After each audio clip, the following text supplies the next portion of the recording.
말씀을 사랑하여 모이신 성도 여러분, 모세에게 영광의 모습을 보이시던 하나님께서 오늘 우리 나누는 말씀을 통하여 우리에게도 하나님의 영광의 모습을 보여주시기를 기도합니다.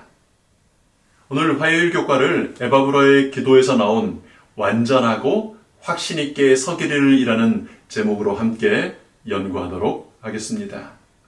성령 하나님께서 우리 마음을 열어주시기를 구하는 기도로 말씀 연구를 시작하겠습니다. 아버지 하나님, 생명의 말씀 앞에 저희를 불러 모아 주셔서 감사합니다. 성령 하나님, 저희 마음을 깨우쳐 주시고 말씀에 순종하여 살 수 있도록 인도하여 주시옵소서. 에바브라가 기도했던 것처럼 하나님의 모든 뜻 가운데 완전하고 확신 있게 서는 저희들 되도록 이끌어 주시옵소서. 감사하신 예수님 이름으로 기도합니다. 아멘.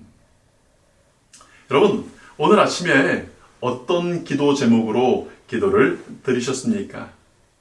여러분, 내 삶에 꼭 이루고 싶은, 어제도 기도했고 지난주에도 기도했고 누가 물어봐도 이 기도가 꼭 이루어지면 좋겠다고 말할 수 있는 그런 기도의 제목, 삶의 목적이 있으십니까? 릭 워렌 목사님이 2002년에 쓴 목적이 이끄는 삶이라는 책이 한국 교회들에서도 많이 읽히고 유행하던 때가 있었습니다.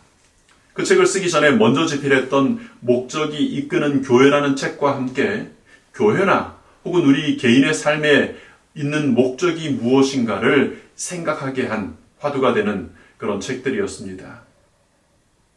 목적에 집중하는 것은 의미 있는 일의 성취에 필수적이다. 바울과 그의 동역자 그리고 다른 사도들의 삶과 사역은 바로 이러한 집중을 보여준다.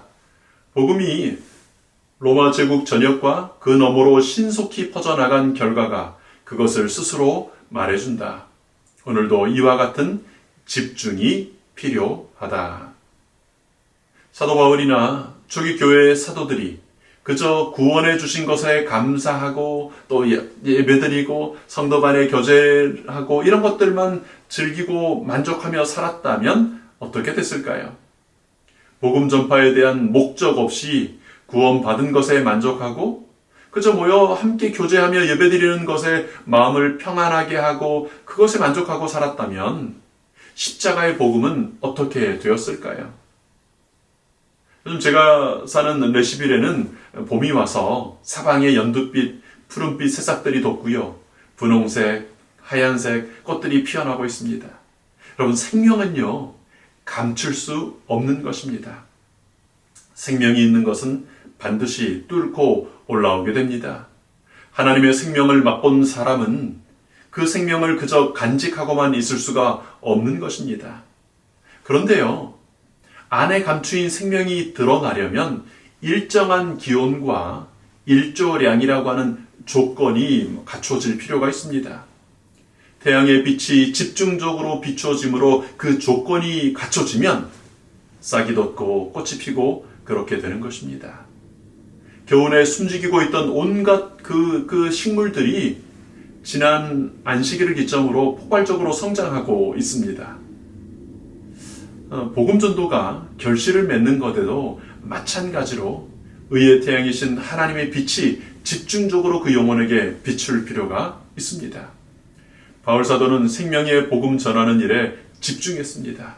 한 지역을 방문하고 또 다시 방문하고 할 수 없을 땐 편지를 보내고 그리고 이제 사람들을 연결시켜서 성장하도록 했습니다.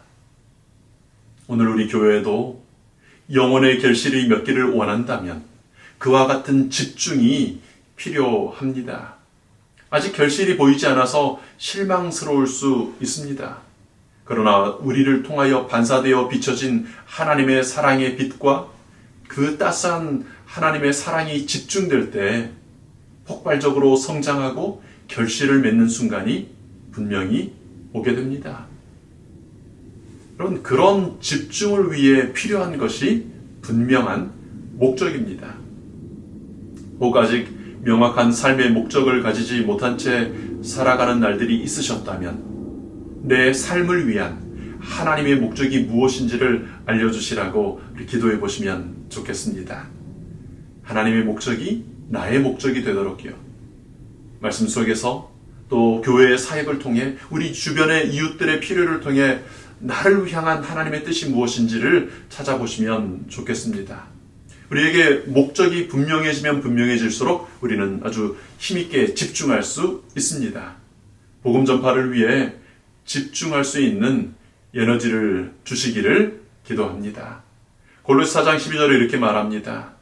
그리스도 예수의 종인 너희에게서 온 에바브라가 너희에게 문안하느니라.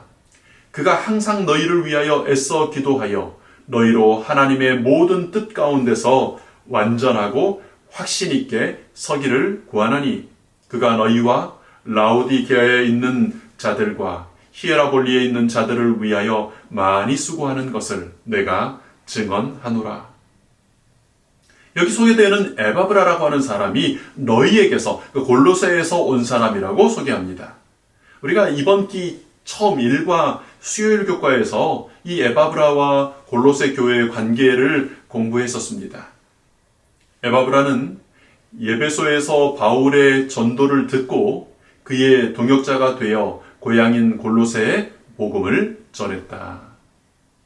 에바브라의 전도와 골로새 교회의 존재는 바울이 전략적으로 선교한 열매가 무엇임을 보여주는 아주 훌륭한 좋은 신뢰입니다. 바울은 에베소에서 3년이 넘는 시간을 집중해서 전도했습니다. 에바브라는 그때 그 에베소에서 바울에게서 예수님의 복음을 들었고 이제 그의 출신 도시인 골로새로 돌아가서 또 골로새에서 라오디게아에서 히에라볼리에 그렇게 복음을 전했던 것입니다. 에바브라는 다시 골로새를 떠나 바울 사도와 함께 있었지만 계속해서 자기가 전도했던 그 교회들을 위하여 기도하고 있었습니다. 조용히 혼자 기도하지는 않았던 것 같습니다. 복음의 아버지였던 그 사도 바울에게도 자기가 전도한 교회들을 위해 기도하기를 요청드리고 함께 기도하기도 하고 또 열렬히 기도했던 것으로 보입니다. 바울은 그가 항상 너희를 위하여 애써 기도하며 너희와 라오디게아와 히에라볼리에 있는 성도들을 위하여 많이 수고하는 것을 내가 증언할 수 있다고 이야기합니다. 여러분, 선교 현장에 있다 보면 늘 시급하고 중요한 일들, 아주 급한 일들이 넘칩니다. 그래서 때로는 지나온 교회, 떠난 교회 생각할 겨를이 없을 때가 많습니다. 그런데 바울 사도는 늘 지나온 교회들을 잊지 않고 위하여 기도하고 또 그들에게 편지를 하기도 하고 때로는 그들을 재방문하기도 했습니다. 골로새 같은 교회는 한 번도 직접 선교를 한 적이 없었고 만난 적도 없는 교회였는데도 지금 이렇게 골로새서라고 하는 편지를 쓰고 있지 않습니까? 이제 에바브라는 그런 열정과 집중력을 배워서 그가 떠나온 교회를 위하여 기도하고 있는 것입니다. 에바브라는 그들이 하나님의 모든 뜻 가운데서 완전하고 확신 있게 서기를 구합니다. 하나님의 모든 뜻이 무엇인지를 알고 받아들일 수 있기를 기도하고 있는 것입니다. 불완전한 우리를 완전하게 해주시는 예수님 안에서 확신 있게 설 수 있기를 위하여 기도드리는 것입니다. 여러분, 우리가 서로를 위하여 또 영혼들을 위하여 우리 교회의 교우들을 위하여 구도자들을 위하여 올려야 할 아주 중요한 기도의 제목들일 것입니다. 완전하신 예수님을 힘입어 확신 있게 사는 하나님의 사람들 되시기를 기도합니다. 아버지 하나님, 하나님의 모든 뜻을 깨닫기를 원합니다. 마음을 열어주시고 지혜를 주셔서 하나님께서 기뻐하시는 온전하신 뜻이 무엇인지를 알게 해 주시옵소서.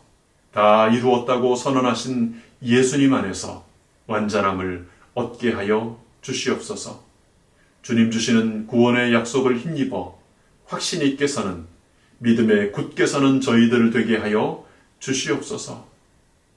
영혼 구원의 목적을 위하여 집중하여 복음을 전하고 위하여 기도하던 바울과 에바브라처럼 오늘 저희에게 맡기신 영혼들을 위해 일하며 기도하는 저희들 되기를 원합니다.